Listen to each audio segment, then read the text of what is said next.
बिस्मिल्लाहिर्रहमानिर्रहीम। अस्सलाम वालेकुम। मैं हूँ हकीम इलियास। नाजरीन, उम्मीद करता हूँ आप सब लोग खैरियत से होंगे। नाजरीन, आज का जो हमारा टॉपिक है, कल मैंने एक पोस्ट लगाई थी अपने कम्युनिटी टैब पे कि किस तरीके से एक मरीज अपना मसला किसी हकीम को बताए।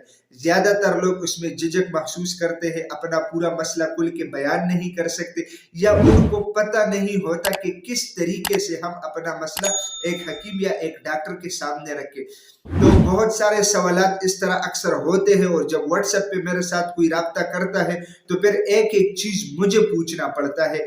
तो इसलिए चाहिए ये कि मरीज खुद अपना मसला खुल के बयान करे, ताकि हकीम या तबीब को बात पूरी तरीके से समझ आ सके। देखे, ज्यादातर हकीम लोगों के पास जो लोग जाते हैं, ज्यादातर जिनसी और जिस्मानी मसाइल को लेके उनके पास जाते हैं। तो आप लोगों को मैं इस वीडियो के अंदर ये बताने की कोशिश करूंगा कि फॉर एग्जाम्पल एक मरीज एक हकीम के पास या जाता है या उसको फोन करता है, फोन के जरिए उसको अपना मसला बयान करता है, तो किस तरीके से शुरू करे ताकि उसको पूरी बात समझ आए और आप लोगों का इलाज सही तरीके से हो सके। देखें, जब तक एक मरीज सही तरीके से अपना मसला डिटेल के साथ बयान नहीं करता, तब तक डॉक्टर या हकीम को मसला समझ भी नहीं आता।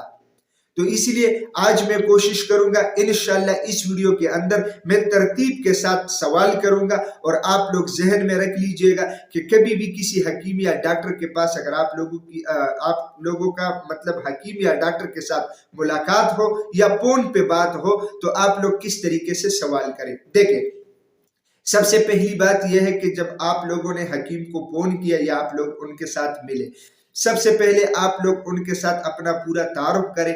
इसके बाद जो है ना, आप उनको कहें, फॉर एग्जाम्पल एक गैर शादीशुदा बंदा है, तो आप लोग उनको कहें कि हकीम साहब, मेरी एज इतनी है, मेरी शादी हो चुकी है या नहीं हुई है, ठीक है। हकीम साहब, मेरे साथ ये मसाइल है, जो आप लोगों की तकलीफ है वो उनके सामने बयान करें, ठीक है।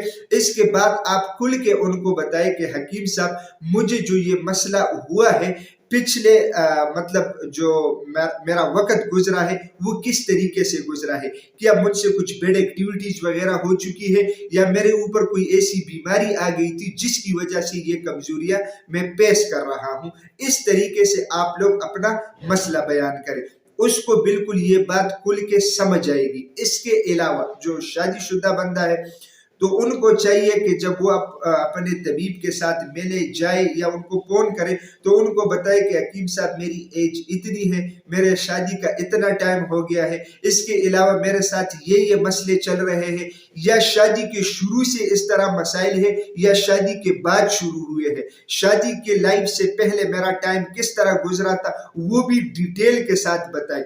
इसके अलावा अपने मैदे के हवाले से हर हकीम या डॉक्टर को पहले बताया करे कि हकीम साहब, मेरे मैदे का सूरत हाल किस तरह है, इसके अलावा मेरे पखाने का सूरत हाल किस तरह है, मतलब मेरा पखाना खुल के आता है या नहीं आता। तो इस तरीके से डिटेल के साथ जब आप लोग बात करेंगे, तो इंशाल्लाह हकीम या डॉक्टर को बात पूरी समझ भी आ जाएगी और आप लोगों का इलाज भी मुकम्मल तौर पर सही तरह हो सकेगा। नाजरीन, मैं उम्मीद करता हूँ आज की ये वीडियो आप लोगों को पसंद आई होगी। अगर ये वीडियो आप लोगों को पसंद आई है तो उसे अपने दोस्तों के साथ ज्यादा से ज्यादा शेयर करें, और इसी चैनल को भी जरूर सब्सक्राइब कीजिएगा, क्योंकि इसी चैनल पे आप लोगों को हेल्थ के हवाले से मुख्तलिफ टॉपिक्स के ऊपर वीडियोस मिलती है। तो इंशाल्लाह मिलेंगे नेक्स्ट टाइम एक नए टॉपिक के साथ। तब तक के लिए मुझे इजाजत दीजिएगा। अल्लाह हाफ़िज़।